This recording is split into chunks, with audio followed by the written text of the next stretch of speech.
Tapi hati-hati, saya perlu ingatkan pada kesempatan kali ini, banyak makam palsu, Pak. Kejadian di Jawa, makam Syarifah Fatimah. Udah habis banyak mugar makam, pakai gapura-gapuraan, Pak, habislah 200 juta. Udah rame orang takziah, orang ziarah kubur Syarifah Fatimah.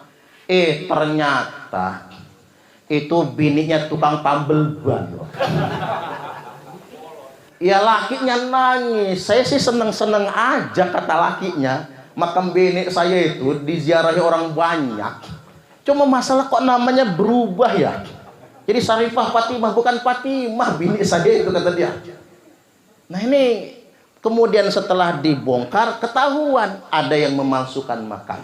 Dan di Indonesia ini entah demi kepentingan apa, yang jelas yang kasat lima itu kepentingan bisnis, Bapak. Banyak orang memanfaatkannya. Di Indonesia sudah ada 300 makam yang dipalsukan, yang diklaim sebagai makam wali. Makam yang nggak punya sejarah, nggak punya asal usul, kan begitu, tiba-tiba ada makam. Bahkan di Jawa itu ada yang digali nggak ada apa-apanya di dalam, Pak. Dibuatlah 5 makam keramat, dibikin batu nisan, dibikin mewah, orang sudah mulai banyak ziarah, begitu digali nggak ada apa-apanya. Ada juga yang bekas gundukan teletong tai kebo itu, Pak. Ada juga itu. Jadi hati-hati juga dengan orang-orang yang memanipulasi, entah untuk tujuan apa, wallahu a'lam bishawab. Yang jelas itu untuk kepentingan bisnis. Jangan sampai sedemikian rupa. Termasuk ini, Pak. Jangan sampai tradisi kita ini ada yang sudah mau merubahnya dari dalam. Ada yang sudah buat pernyataan begini. Tahlil yang biasa silsilah kita pakai ini mau diganti dengan versi tertentu. Dengan mengklaim kalau Syekh Abdul Qadir Al-Jailani itu tidak lebih mulia daripada Fakih Muqaddam. Kaget saya, Pak. Saya dengar beberapa majelis di Bandar Lampung ada orang yang menyampaikan Fakih Muqaddam itu lebih mulia daripada Syekh Abdul Qadir Al-Jailani. Ini membandingkan ulama saja sudah ciri orang munafik itu, Pak. Nggak boleh. Ada 2 kiai kita banding-bandingin, nggak boleh. Ada 2 ulama kita banding-bandingin, nggak boleh. Apalagi mengatakan Fakih Muqaddam lebih mulia daripada Syekh Abdul Qadir Al-Jailani. Padahal Fakih Muqaddam itu punya guru namanya Syekh Fakih Muqaddam punya guru namanya Syekh Abu Madian. Syekh Abu Madian ini muridnya Syekh Abdul Qadir Al-Jailani. Nggak mungkin kan cucu murid lebih mulia daripada kakek guru. Nggak mungkin itu, Pak. Ini ada apa? Terus kemudian silsilah udah mau diganti misalnya. Termasuk tuh Barzanji sama Maulid Dibai. Sudah dia mau gantinya itu. Makanya di sini setahu saya, Pak, orang Sumatera, orang Jaseng, orang Banten, dari dulu kan maulidnya Barzanji, maulidnya Dibai kan gitu. Itu yang dilestarikan. Kan itu jelas kan sudah disayembarakan oleh Salahuddin Al-Ayyubi dan memang sudah dimenangkan, dan itu menjadi alat perjuangan umat Islam di zaman itu sebetulnya. Jadi hati-hati sedemikian rupa, banyak orang yang coba ingin memalsukan sejarah. Baik.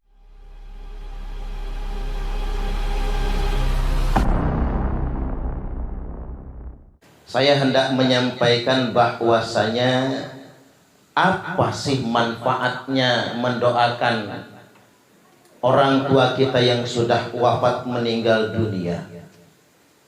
Dalam kitab Al-Adabul Mufrad, kitab ini adalah karya Al-Imam Al-Bukhari, yakni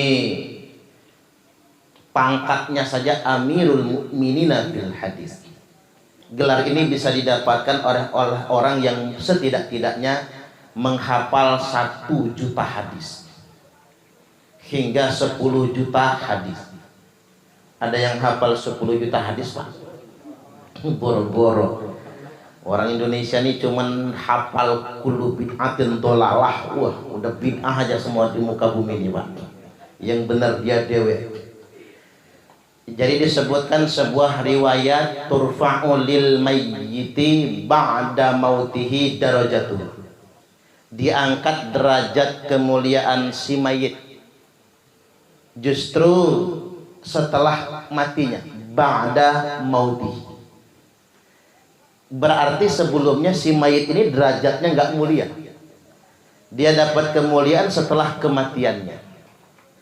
Saya gambarkan dengan gambaran sederhana, si mayit ini begitu masuk kubur disiksa, dihinakan dan dijanjikan akan masuk neraka.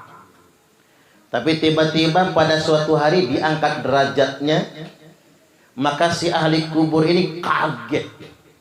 Ada apa ini ya Allah? Tadinya saya disiksa, mengapa sekarang saya bahagia? Tadinya saya hina, mengapa sekarang saya diangkat derajat, dimuliakan? Tadinya saya dijanjikan neraka, mengapa sekarang saya dijanjikan surga?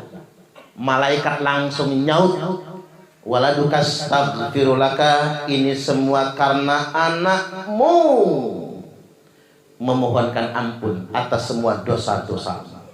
Berarti doa kita yang masih hidup, doa anak cucu ini bisa mengangkat derajat orang tua yang jelas-jelas disiksa sekalipun. Apatah lagi orang tua yang memang sudah solih, orang tua yang memang sudah mulia, akan tambah mulia dengan doa-doa kita semua. Allahumma amin, amin ya rabbal alamin. Nah, muncul pertanyaan, ngapa sih mesti Yasin yang dibacakan buat orang mati itu? Cara ngejawabnya begini, karena resiko media sosial kan, sudah banyak yang membid'ah-bid'ahkan baca Yasin buat orang mati. Termasuk Basalamah bersaudara itu Pak, Khalid Basalamah, Syafiq Riza Basalamah. Saya setuju banget itu dibubarkan nama Banser itu. Setuju nggak kira-kira? Ya iya dong Pak, ngelunjak. Ya gimana nggak ngelunjak? Mereka minoritas kan? Mereka minoritas kok berani menyalahkan amalia masyarakat muslim mayoritas. Itu kan ngelunjak namanya itu. Jadi mereka mengatakan baca Yasin buat orang mati itu bid'ah. Ini saja sudah salah Pak. Orang Wahabi itu nggak paham usul fikih. Mengapa saya katakan nggak paham usul fikih? Sejak kapan hukum itu ada bid'ah? Kan sudah fatal betul. Orang kalau ditanya hukum lalu jawab bid'ah, berarti dia nggak paham fikih. Nggak pantas disebut ustaz, nggak pantas disebut kiai, nggak pantas disebut ulama. Oh nggak ada. Hukum bid'ah itu nggak ada. Hukum itu kan 5 tambah 2. Wajib, sunnah, mubah, makruh, haram 5, sah dan batal 6 dan 7. Itulah hukum. Jadi orang nggak boleh kemudian mengatakan baca Yasin buat orang mati hukumnya apa? Bid'ah. Dia nggak paham fikih. Berarti dia bukan ustaz, dia bukan kiai, dia bukan ulama. Dia harus sebutkan baca Yasin buat orang mati itu boleh jadi wajib, boleh jadi sunnah, boleh jadi mubah, boleh jadi makruh atau haram. Dia mau pilih yang mana itu? Ada nggak yang berani menghukumi baca Yasin buat ahli kubur haram Pak? Mengharamkan ayat suci Al-Quran, bayangin aja itu. Nah ini buat generasi muda, ini cara bebantah sama orang Wahabi. Jangan kalah kenceng Pak. Karena begini, kalau mereka kenceng kita diam, maka yang diam kalah. Maka kita harus lebih kenceng. Yang jadi korban kan generasi muda kita, ya Pak ya. Ujung-ujungnya berhenti yasinan, berhenti tahlilan gitu. Nah kita kembali, siapa yang berani menghukumi Yasin itu bid'ah atau haram? Sedangkan itu diperintahkan oleh Nabi.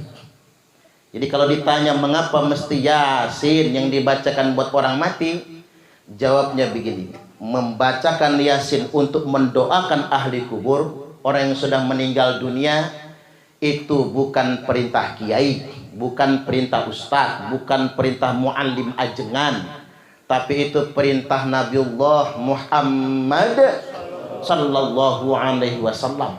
Nabi yang nyuruh kita itu. Iqra'u Yasin ala mautakum. Bacakan Yasin atas yang sudah mati di antara kalian semua. Ini hadis tercantum dalam kitab Sunan Ibnu Majah, nomor hadis 1448. Sunan Abi Dawud 3221, Musnad Imam Ahmad 19427, dan disahihkan dalam kitab Sahih Ibnu Hibban oleh Al-Hafidh Ibnu Hibban. Aman kita.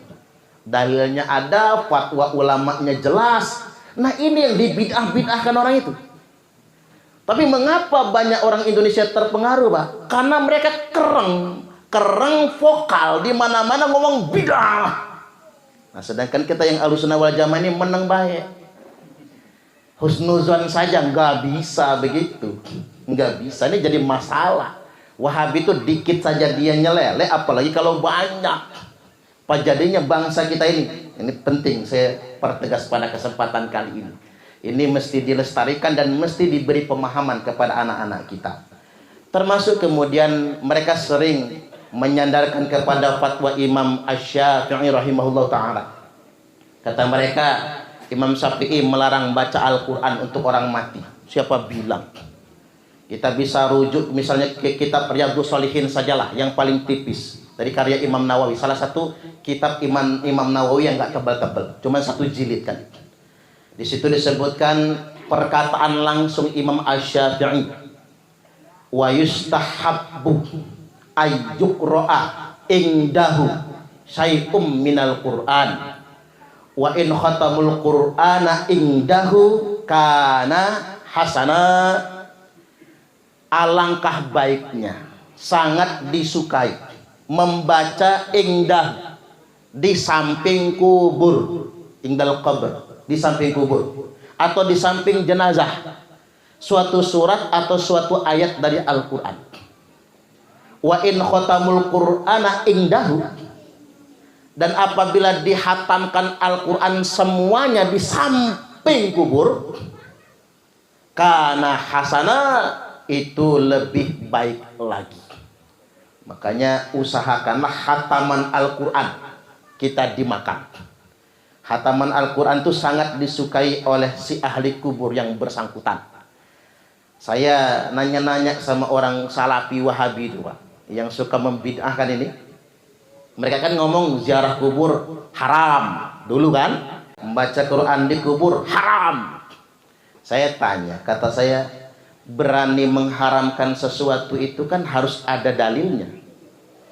Karena begini, orang yang berani mengatakan haram kepada perkara yang Allah nggak haramkan, qarinu syirku billah, maka sama hukumnya dia telah menyekutukan Allah. Hati-hati loh, Pak. Makanya orang yang berani mengatakan rokok haram, tak belain dulu yang ngudut malam ini ya. Yang berani mengatakan rokok haram, padahal Allah tidak pernah mengharamkannya, awas, dia sama saja sudah menyekutukan Allah. Dia benci sama orang ngudut, mengharam-haramkan orang ngudut, tapi dia sudah melakukan dosa besar. Apa dosa besarnya? Mengharamkan sesuatu yang Allah tidak haramkan. Cocok atau cocok? Ya harus cocok lah, orang ngudut semua. Nah, silakan ngudut dulu. Yang bawa rokok, yang nggak bawa rokok minta sama kawannya. Kalau nggak malu, kalau malu yang ngempet asam sampai ke rumah. Jadi kita ini, Pak, tidak berani mengharamkan rokok, bukan karena kita terlalu fanatik sama rokok, karena saking takutnya kita kepada Allah. Nggak mau kita mengharamkan sesuatu yang tidak diharamkan oleh Allah. Bahaya sekali. Makanya hati-hati. Begitupun kita nggak boleh memponisnya pasti halal, nggak boleh juga kalau tidak ada keterangan. Maka setidak-tidaknya kalau kita nggak suka, katakan saja makruh. Itulah saking khawatirnya ulama, hati-hatinya ulama mendahului Allah. Kalau dia nggak suka dengan sesuatu, dia paling banter ngomong makruh. Jadi hati-hati sekali. Banyak orang sekarang gampang berhukum, dikit-dikit ngomong bid'ah, dikit-dikit ngomong haram. Termasuk tadi ziarah kubur itu, baca Quran di kubur. Kata saya, sampean punya dalil enggak yang nas langsung? Karena yang namanya halal haram harus pakai nas tersebut. Kalau enggak disebutkan, jangan sekali-kali mengharamkannya. Ambil contoh biawak. Jijik kita sama biawak, jangan mengharamkan biawak. Karena tidak ada nas yang menyebutkan biawak itu haram. Tidak suka, omongin aja nggak suka, tapi jangan katakan haram sesuatu yang tidak disebutkan dalam nas. Balik lagi tentang baca Quran di kubur. Apa kata mereka? Dalilnya sahih. Bunyinya begini. Tak pikir ada betul dalilnya itu. Mereka sebutkan Nabi sallallahu alaihi wasallam bersabda, la taj'alu qabri 'idan wa masjidan. Jangan jadikan kuburku idan, tempat pesta perayaan, wa masjidan, dan jangan jadikan masjid. Ya iyalah, kata saya, masa ya iya dong. Itu bukan hadis yang melarang baca Quran di kubur, bukan. Kok bisa ya mereka beristidlal dengan hadis ini untuk hawa nafsu mereka mengharam-haramkan amaliah kita? Itu kan bukan dalil larangan baca Quran di kubur, larangan menjadikan kubur Nabi. La taj'alu qabri, jangan kalian jadikan kuburku, kata Nabi, idan, satu tempat pesta perayaan.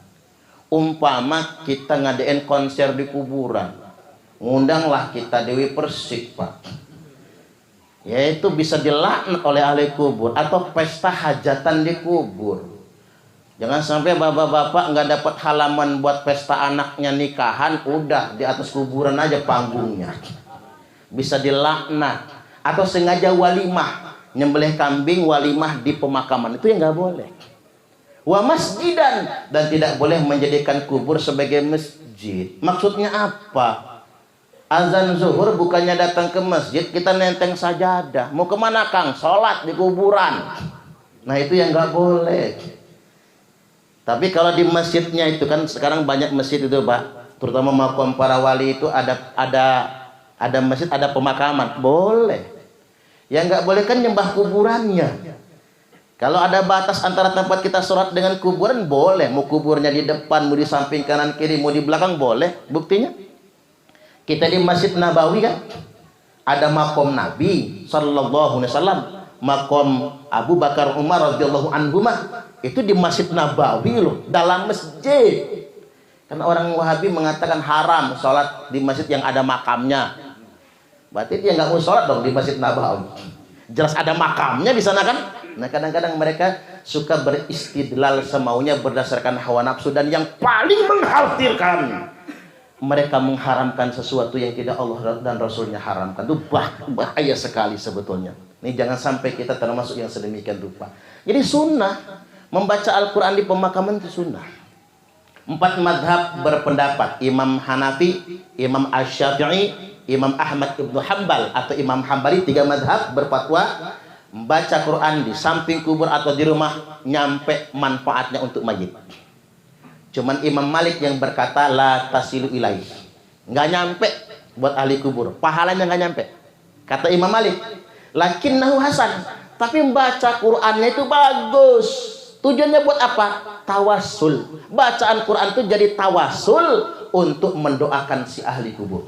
Tuh, sampai di sini jelas ya, Pak? Nggak ada ulama ahlu sunnah wal jamaah yang membid'ahkan baca Quran di kubur. Tidak ada ulama ahlu sunnah wal jamaah yang membid'ahkan baca Quran untuk orang yang sudah wafat meninggal dunia. 4 madhab ini loh, ahlu sunnah wal jamaah. Nah salafi itu apa ya, Pak? Oh ternyata salafi itu salah pikir ternyata. Makanya sering saya sebutkan salafi itu bukan cuma salah pikir, salafi palsu. Karena yang disebut dengan salafi itu salafus sholih, salaful ummah. Yang disebut salafi itu satu, min ashabin nabi, para sahabat Nabi radhiyallahu anhum ajma'in, wa tabi'in, wa tabi'ut tabi'in, para tabi'in dan yang setia mengikuti para tabi'in. 3 generasi awal. Berarti kalau yang disebut salafi, salaful ummah, salafus sholih itu 3 generasi awal, ya termasuk Imam Hanafi, Imam Malik, Imam Syafi'i, Imam Hambali. Nah Wahabi alias Wahaboy di dunia sekarang ini ngikut siapa ya? Ngakunya salafi. Maka saya berani menegaskan, salafi yang ada sekarang ini adalah salafi palsu. Yang salafi benerannya kita inilah. Kita taklid ke Imam Hanafi, taklid ke Imam Malik, taklid ke Imam Asy-Syafi'i. Terutama di Indonesia ini rata-rata kita semua taklid kepada Imam Asy-Syafi'i rahimahullah ta'ala. Ini salafi itu. 3 generasi awal tersebut. Ini balik lagi saya ingin pertegas pada kesempatan kali ini. Jangan cuman doa biasa. Biasakanlah bacakan Quran buat orang yang wafat. Kalau bisa ke kubur, baca Yasin. Setidak-tidaknya kalau kata Imam Ahmad Ibnu Hanbal, kulhu 11 kali. Jadi kalau kayak kemarin itu kita mau lebaran gitu kan, mau puasa gitu, atau habis lebaran, ziarah, baca kulhu 11 kali. Nanti ahli kubur mengucap terima kasih semua. Cuman nggak kedengaran terima kasihnya. Kalau kedengaran Pak bubar nggak jadi ziarah orang. Suara apa dari dalam kubur itu? Mengucap terima kasih. Atau baca Al-Fatihah atau membaca surah Yasin. Nah, tradisi orang Indonesia yang sering ziarah kubur ini, apa kata mereka? Kuburiyun. Orang Indonesia itu tukang nyembah kuburan. Ngelunjak bener memang Wahabi itu, Pak. Makanya wajar kemarin di Surabaya itu dibubarkan Banser. Yang didukung Banser, jangan Wahabinya. Ngelunjak bener memang kuburiyun. Kita ini penyembah kuburan kata mereka. Padahal secara umum yang namanya ziarah kubur itu kan sunnah. Betul apa betul? Hukumnya sunnah mengingatkan kita kepada kematian. Apatah lagi ziarah ke makam orang soleh. Itu lebih disunahkan lagi. Sekedar secara umum ziarah kubur itu untuk mengingatkan kita kepada kematian dan mendoakan si ahli kubur. Itu umum. Tapi menjadi khusus ketika yang kita datangi itu adalah orang soleh. Yang kita datang itu makam ulama, makam waliullah, beda lagi kedudukannya. Makanya kalau kata Al-Imam Asy-Syafi'i rahimahullah ta'ala, uhibbus salihina walastu minhum. Kata Imam Syafi'i saking tawaduknya, saya bukan orang soleh, kata Imam Syafi'i. Orang soleh dalam kategori Allah ya Pak. Kalau orang soleh dalam bahasa kita mah pokoknya pakai sarung, pakai peci, soleh aja pokoknya. Padahal belum tentu kan. Aku cinta dengan orang soleh. Uhibbus solihina walastu minhum. Aku cinta dengan orang soleh, walaupun aku bukan termasuk orang soleh itu. Tapi karena aku cinta dengan orang soleh, aku berharap nanti mendapatkan syafaat bersama orang soleh. Allahumma amin. Oke, katakanlah saya nggak soleh, bapak-bapak ibu-ibu nggak soleh, tapi kita cinta dengan seorang soleh. Kita cinta dengan waliullah. Kita cinta dengan para ulama. Salah satu bentuk kecintaan kita kepada para ulama adalah ziarah ke makomnya. Makanya Nabi ziarah ke Baqi', ziarah ke Jannatul Ma'lah, ziarah ke Uhud. Mengapa Nabi ziarah ke sana? Karena itu makam orang soleh semua.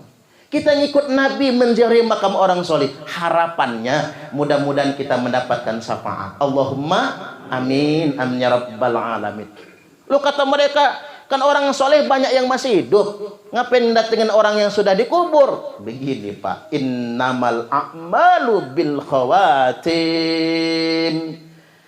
Kan segala sesuatu itu tergantung endingnya, akhirnya kan. Kalau yang masih hidup ini belum tentu Pak. Hari ini soleh, besok bisa jadi bajingan dia. Ya Pak ya. Makanya ya kecuali guru kita ya. Tapi kalau yang sudah meninggal dunia, memang waliullah, memang ulama, ya sudah jelas dari pangkalnya, tengahnya, akhirnya sampai wafatnya jelas husnul khotimah.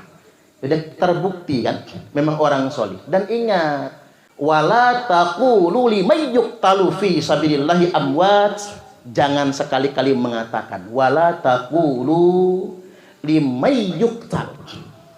Bagi siapa yang mati di jalan Allah, amwat, mereka semua mati. Bal ahya'u walakin la tash'urun. Sebenarnya arwah-arwah orang solih itu, para ulama, para kiai, itu semua hidup. Walakin la tash'urun. Tapi kalian semua tidak menyadarinya. Jadi kalau kita ziarah ke makam orang soleh, yang mati itu jasadnya. Itu pun jasadnya utuh Pak. Ini kisah nyata yang gak bisa ditutup oleh sejarah. Syekh Nawawi Al-Jawi Al-Bantani, Syekh Nawawi Tanara, itu mau dipindahkan makamnya Pak, setelah sekian puluh tahun lamanya, bahkan sekian ratus tahun lamanya, utuh sama sekali. Kafannya pun tidak rusak, tubuhnya pun tidak rusak. Itu orang soleh. Kenapa kalau kita Pak seminggu udah busuk kalau kita mah kali. Itu orang soleh itu. Allah tunjukkan. Makanya kerajaan Saudi Arabia sampai hari ini nggak berani memindahkan makam Syekh Nawawi Al-Jawi Al-Bantani. Nggak berani. Termasuk kakak beliau Syekh Abdul Karim Tanara. Ini luar biasa Pak. Syekh Abdul Karim Tanara itu perang lawan Belanda itu dengan santri-santrinya, gerakan torikohnya. Dan di Lampung banyak loh keturunan Syekh Abdul Karim Tanara itu. Banyak sekali. Ini jelas ini ulama-ulama yang ketika digali kuburnya utuh jasadnya, tidak rusak sama sekali. Termasuk yang terbaru Syekh Maimun Zubair, Mbah Mun ya Pak, di Jannatul Ma'lah. Kan 2 tahun 3 tahun sekali kan di Maklah itu dibongkar. Jadi resiko kalau kita mati di Mekah, dimakamkan pertama kali di Maklah. Kalau di Madinah di Baqi' dimakamkannya. Tapi tunggu 2 tahun 3 tahun pindah jasad kita.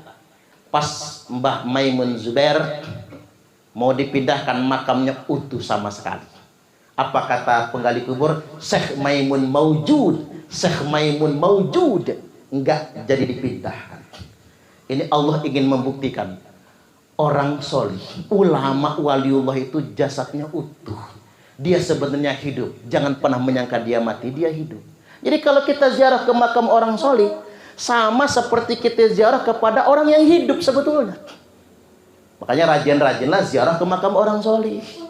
Dan kita ini enak, nggak jauh-jauh kalau di Lampung. Sudah dibuktikan oleh sejarah. Di bawah ada Tubagus Mahdur Kuala.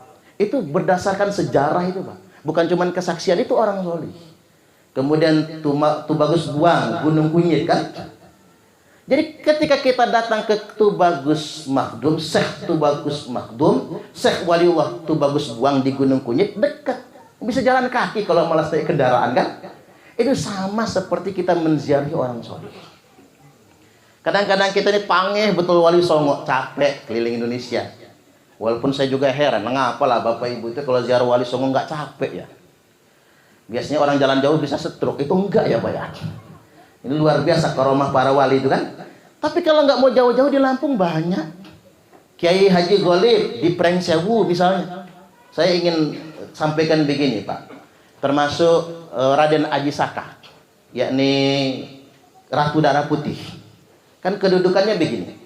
Kalau Tubagus berarti keturunan Maulana Hasanuddin. Maulana Hasanuddin itu adalah putranya Syarif Hidayatullah. Syarif Hidayatullah itu Bapak Ibu, itu cucu Nabi Pak, Al-Husaini. Syarif itu bukan nama, Syarif itu panggilan. Karena kalau cucu Nabi dipanggil Sayyid atau dipanggil Syarif. Biasanya kalau dia itu penguasa dipanggilnya Syarif. Ada juga yang berpendapat kalau dari Imam Husain dipanggil Syarif. Kalau dari Imam Hasan dipanggil Sayyid, kan begitu. Atau kalau dia ulama dipanggil Sayyid, kalau dia dari jalur penguasa berarti dipanggil Syarif. Itu ada perbedaan pendapat. Tapi yang jelas yang namanya keturunan Nabi kalau nggak dipanggil Syarif dipanggil Sayyid. Nah Syarif Hidayatullah alias Sunan Gunung Jati nyerang kerajaan Sunda. Maka kerajaan Sunda kalah, Banten direbut oleh Sunan Gunung Jati, dan putra beliau Maulana Hasanuddin diangkat menjadi Raja Banten pertama. Makanya kemudian keturunan beliau enggak disebut Sayyid, enggak disebut Syarif. Mengapa enggak disebut Sayyid, enggak disebut Syarif? Untuk menyembunyikan dari penjajah Belanda. Karena kalau keturunan Nabi nanti dibunuh, maka kemudian disebutlah istilah Tubagus. Makanya hati-hati ya Pak, jangan mentang-mentang udah jadi ustadz ganti nama Tubagus Suparman, jangan. Tubagus Khairuddin Samin misalnya, bahaya Pak. Mentang-mentang udah kiai janggut nyatakan udel misalnya kan. Karena itu nggak sembarangan, itu penisbatan nasab itu. Manidda'a qauman laisa lahu fihim nasabun falyatabawwa maq'adahu minan nar. Barang siapa yang sengaja menasabkan dirinya kepada suatu kaum padahal dia bukan bagian dari nasab itu, silakan dia ngapling sendiri tempat tinggalnya yang sudah disiapkan di dalam neraka. Jangan sembarangan. Dan memang hebatnya begini Pak, kalau cucu Nabi itu mastur, nggak mau pamer. Mengapa tuh bagus di Banten tuh nggak mau pamer? Karena kita diajari kalau nggak punya ilmu, kelakuan begajul, ngaku tuh bagus kan malu-maluin, betul nggak kira-kira? Makanya kita diajari, kita baru panggil tuh bagus kalau sudah jadi ulama. Kita panggil tuh bagus kalau sudah soleh. Karena khawatir nantinya ngaku tuh bagus tapi kelakuan nggak benar, itu maksudnya. Nah ini penting kita pahami. Jadi panggilan tuh bagus itu bukan panggilan sembarangan.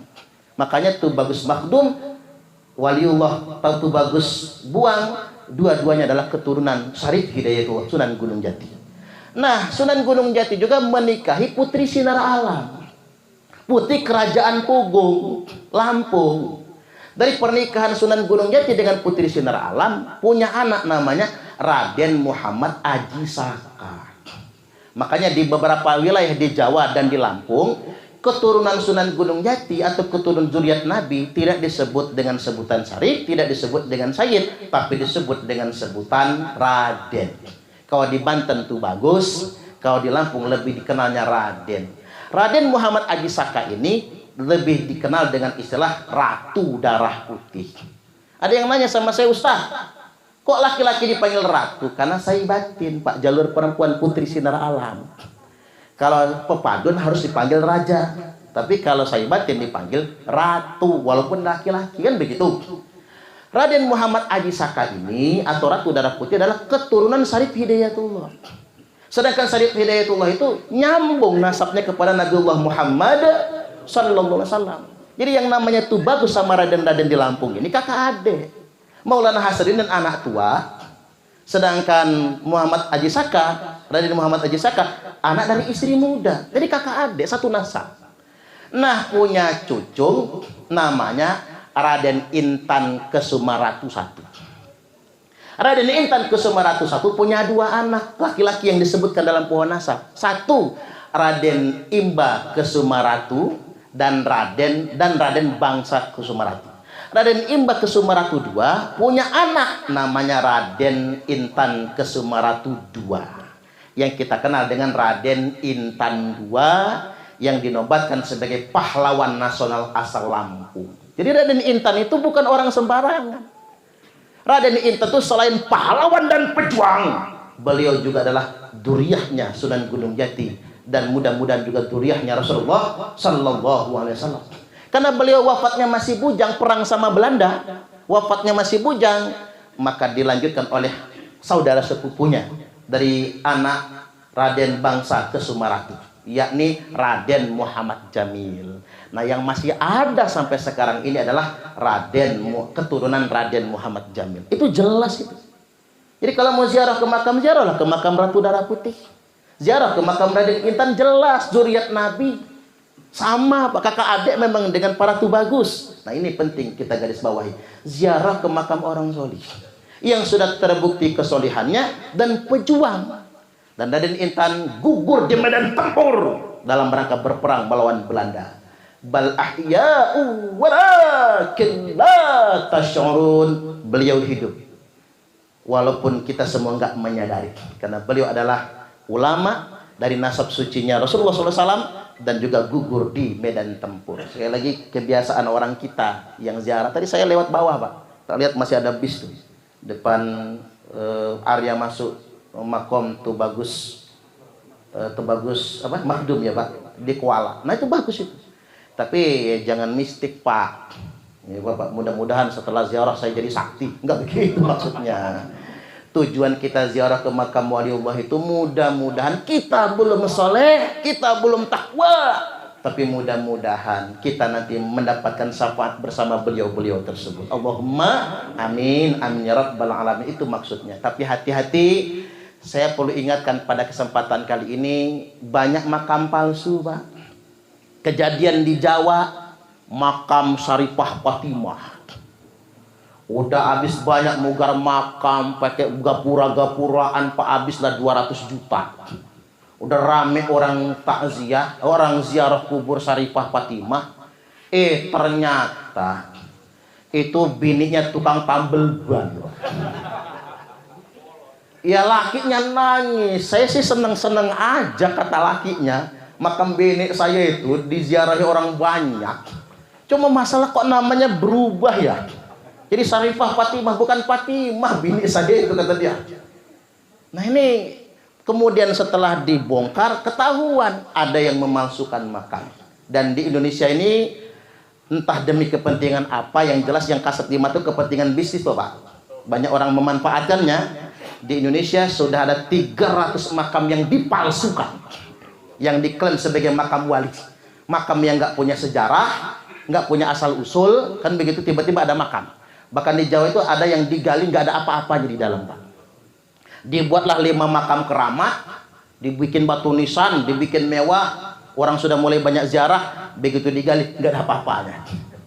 Ada juga yang bekas gundukan teletong tai kebo itu, Pak. Ada juga itu.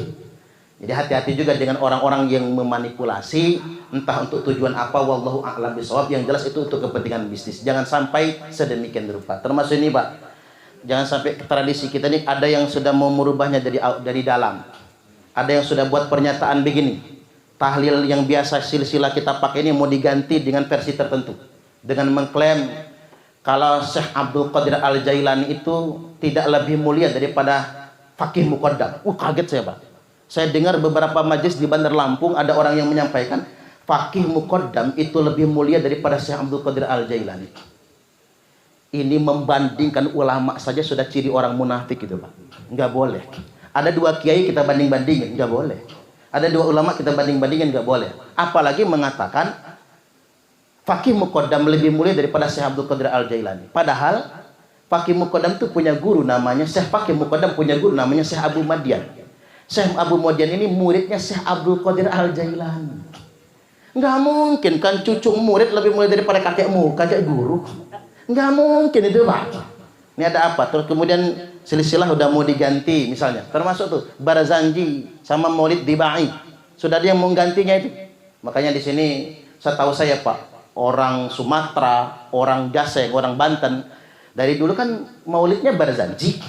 Maulidnya Dibai kan gitu. Itu yang dilestarikan. Kan itu jelas kan sudah disayembarakan oleh Salahuddin Al-Ayyubi dan memang sudah dimenangkan dan itu menjadi alat perjuangan umat Islam di zaman itu sebetulnya. Jadi hati-hati sedemikian rupa banyak orang yang coba ingin memalsukan sejarah. Baik, sedikit lagi yang berikutnya. Maaf, Abah, tangan saya ke belakang ya. Nah, hampura.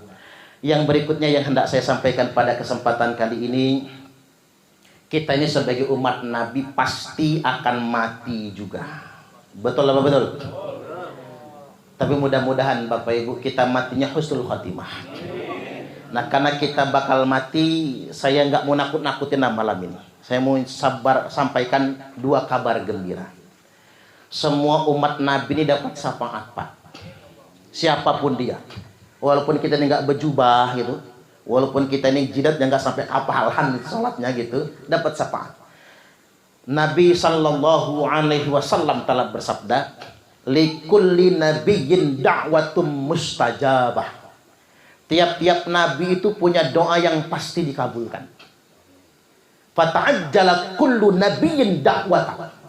Masing-masing nabi tahu doanya dikabulkan, fata'ajjal, menyegerakan doa. Langsung minta, udah tahu dikabulkan langsung minta, Pak. Kayak Nabi Sulaiman kan langsung minta. Makanya Nabi Sulaiman paling sugih. Kekuasaannya menguasai seantero dunia internasional. Sampai muncul mitos kan, Nabi Sulaiman melempar istana Datu Bilqis pindah ke Yogyakarta. Sulaiman ya, Pak. Apa itu? Candi Borobudur katanya. Itu retan ke istana Ratu Bilqis. Mitos ya, Pak. Itu ilmu cocokologi namanya. Sulaiman itu Sulaiman kata dia kan begitu. Dicocok-cocokin sedemikian rupa.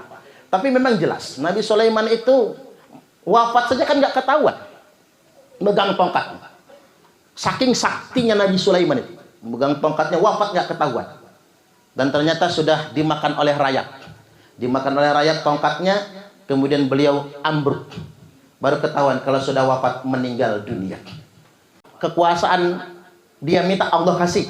Kaya raya, paling kaya Nabi Sulaiman itu. Bini cantik, Nabi Sulaiman minta bini banyak, dikasih 1000 istri. Mapas. Alang kayak enak jadi nabi ya, Pak.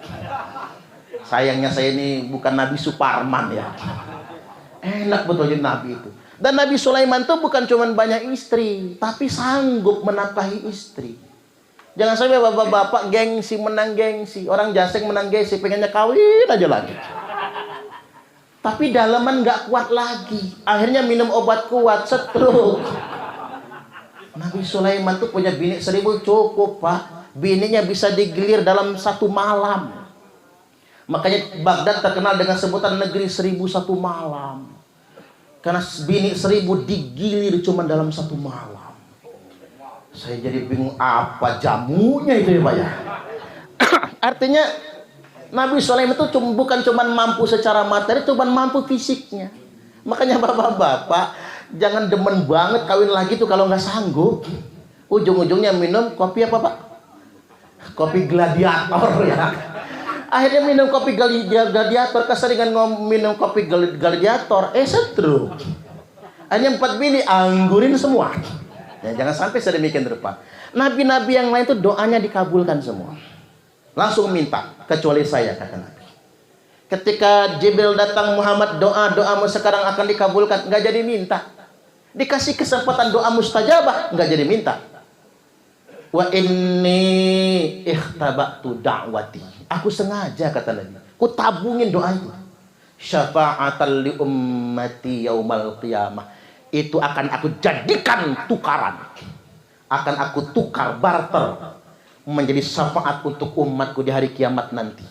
Yang semua umatku dengan syafaat itu akan masuk surga semua. Apakah yang sholat saja? Tidak. Apakah yang rajin bayar zakat saja? Tidak. Man mata min ummati la yusyriku billahi syai'a. Cuman satu, Pak, catatannya. Yang mati dari umatku, yang saat matinya dalam keadaan tidak menyekutukan Allah. Yang penting gak pas musyrik aja kita, semua mendapatkan syafaat. Allahumma amin. Lebih cepat lagi syafaatnya kalau rajin ziarah wali songo, rajin ziarah waliullah, Tuh Bagus Makdum, Tuh Bagus Buang, Raden Intan, Ratu Darah Putih, Pak. Lebih cepat lagi. Atau guru-guru kita yang nyantri di pondok, atau yang punya majelis, guru majelis taklimnya, ziarahi ketika hidupnya, ziarahi juga makam ketika wafatnya, karena nanti akan mendapatkan syafaat bersama para waliullah tersebut. Allahumma amin. Ini yang pertama, kabar gembira buat umat Islam, kita semua dijanjikan syafaat. Jangan suka mendakwahkan agama nakut-nakutin ya, Pak, ngancam-ngancam umat masuk neraka. Sampaikan ajaran ini. Yang namanya umat Islam itu masuk surga semua. Yang penting mati dalam keadaan tidak dalam keadaan menyekutukan Allah. Adapun plus minusnya yaitu kekurangan kita masing-masing. Yang penting hidup dengan menzolimi orang lain dan jangan ngambil hak orang lain. Karena kalau kita zalim dan mengambil hak orang lain, hidup kita tidak akan barokah. Nah, kemudian yang kedua, kabar gembira yang hendak saya sampaikan adalah Allah itu Maha Pengampun. Nabbi ibadi anni anal ghafurur rahim. Nabi itu kabar yang sangat besar. Kabarkan, informasikan, umumkan. Kalau bahasa kita kampanyekan. Orang kampanye aja kenceng banget, Pak. Ini harus kita kampanyekan. Cuma saya juga heran, ngomong-ngomong kampanye, orang Indonesia ini payah, Pak. Ibu-ibu di dapur itu dikasih bininya uang 100.000 oleh suaminya tiap hari, masih cemberut, monyong, kurang. Cuma dikasih caleg 100.000 buat 5 tahun, langsung sumringah, Pak. Langsung dicoblos calegnya. Payah orang-orang sekarang ini ya, Pak ya. Dikasih lakinya 100.000 per hari, masih monyong. Dikasih caleg buat 5 tahun, langsung sumringah. Gimana kita mau punya pemimpin yang baik? Uang suara kita bisa digadaikan dengan uang. Mana uang nggak seberapa lagi ya. Ngomong-ngomong kampanye, masih sakit hati calon saya kalah soalnya, Pak. Untung bukan saya yang nyalon ya. Kalau saya yang nyalek, Pak, lebih penting lagi sayanya.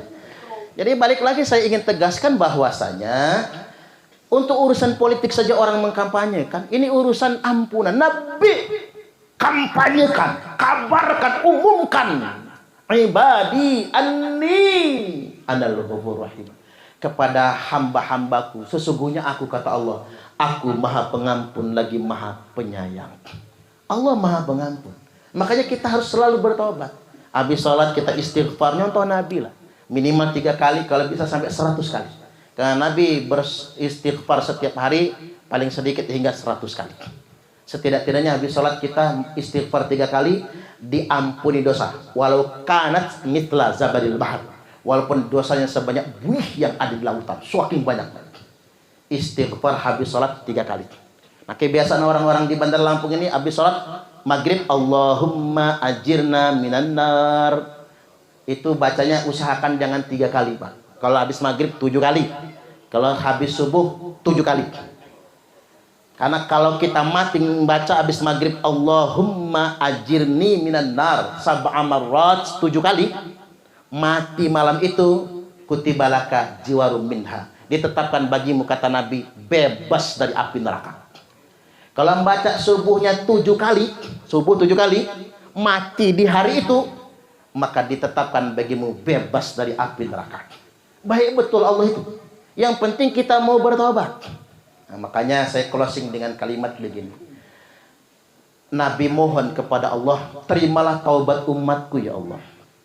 Allah umumkan diterima taubat umat Muhammad kalau bertobat setahun sebelum ajal. Nabi nawar, jangan ya Allah. Kalau begitu takdirmu umatku masuk neraka semua. Wong tobatnya itu pas pensiun ya Allah, nggak lama mati dia. Kalau begitu bahasa kitanya Pak, setengah tahun kata Allah. Jangan kata Nabi, karena ada umatku itu yang baru bertobat sebulan lagi mau mati. Itu pun gara-gara kena stroke ya Allah. Jatuh di kamar mandi tobat dia. Sebulan kemudian mati. Baik kata Allah, ku terima tobat umatmu kalau mereka bertobat sebulan sebelum ajal. Tapi ada kata Nabi, di antara umatku itu yang bertobatnya seminggu sebelum ajalnya. Orang mana itu? Orang Ketapang kayaknya Pak. Nggak tahu Ketapang atas apa bawah kira-kira. Baik kata Allah, ku terima taubat umatmu kalau bertobatnya seminggu sebelum ajalnya. Tapi ada ya Allah umatku itu yang baru bertobat sehari sebelum kematiannya. Jangan-jangan di sini orangnya ya Pak. Malam ini ngedengerin ceramah tobat, besok mati ternyata dia. Kata Allah, ku terima tobat umatmu kalau bertobatnya sehari sebelum ajalnya. Kata Nabi Allah, boleh nggak nawar lagi? Mohon pepetkan lagi. Kata Allah, ini permintaanmu yang terakhir dan kamu nggak boleh minta lagi. Ku terima taubatmu umat-umatmu Muhammad. Tak ulangi. Ku terima taubat umatmu Muhammad selama nyawanya belum sampai di tenggorokan. Oi Pak, Nabi langsung nangis. Saking bangganya, saking terharunya, Nabi langsung pamer di hadapan sahabat. Apa kata Nabi? Dengerin Nabi pamer buat kita semua. Innallaha yaqbalu taubatal abdi ma lam yugharghir. Sesungguhnya Allah senantiasa menerima taubat hambanya selama nyawanya belum mendesak-desak di tenggorokan. Tuh, terlalu baik karena Allah ya Pak. Kita aja yang pelit sama Allah itu. Kita aja yang males sholat itu. Allah baik banget sama kita. Selama nyawa belum sampai di tenggorokan, kita tobat, Allah terima tobat. Tapi kalau sudah nyawa, sudah sampai di tenggorokan, udah penyesalan selalu datang belakangan. Ada nggak yang nyesel duluan Pak? Ada. Orang jalan duluan masuk siring. Nyesel dah gua duluan kata dia. Mending belakangan tadi. Cuman satu itulah nyesel duluan Pak. Selain itu penyesalan selalu datang belakangan. Baik, itu saja dari saya.